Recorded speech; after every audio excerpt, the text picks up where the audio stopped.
were experiencing the 50th anniversary of such an important part of Frank's career. And so when I realized that we had the amount of content that we did, it only made sense to put together a box set to celebrate this record. One of the things that I enjoy about these 50th anniversary releases is that we get to kind of dive into the vault, not just for audio, but also for visuals. The photos at this time were shot by a team named Emerson Lowe, which was Sam Emerson and Anthony Lowe. Their time of shooting Frank was at a pretty integral part of Frank's career. That early to mid-70s was like, I mean, some of the most famous photos of Frank ever shot, really. Yeah, apostrophe. Yeah. The apostrophe cover. Yeah. Yeah. Joe has a really good handle on what's in the vault as far as audio and in terms of art. I've got a pretty good handle on what we have in the vault as far as art from albums we've released in the past, but the vault also has this way of revealing itself to you over time where you somehow miss something that you find in the same drawer only, a week later. Yeah. It's kind of weird, but... or years later. Or years later.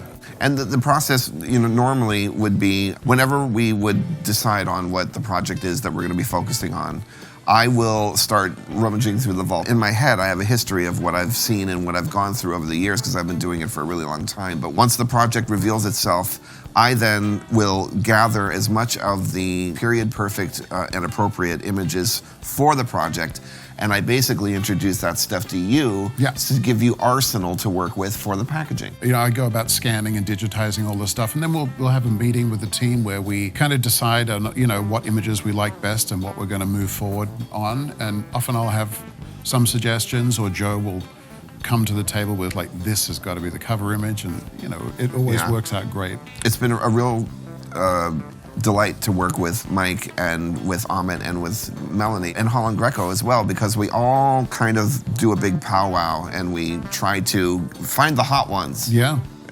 and make sure that the real strong stuff gets featured, and especially things that nobody's seen before. And the fact that we do have so much stuff that people haven't seen before is also really great. Just like that red image we were looking at before, the red background image. I just love the detail in it, and I love the look on Frank's face, but just to be able to see every pore in his skin and every hair in clear relief, it makes me happy, this image. Generally with a photo, there would be a proof sheet that Frank's usually marked in China marker, or sometimes he's even drawn a crop mark around an image like he wants it cropped.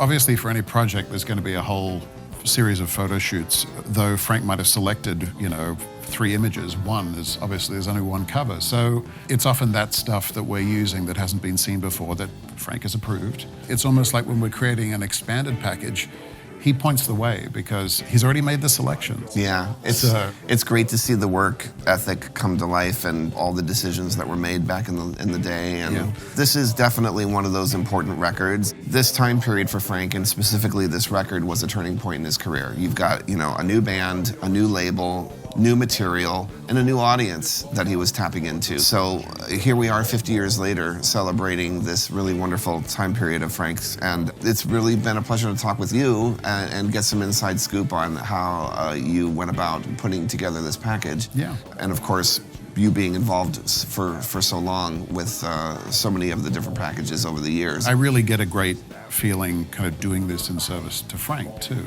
It's important stuff, and we really want to make it look and sound as good as possible, and I'm excited about doing that moving forward. Yeah. Over-Nite Sensation, 50 years old. Check it out.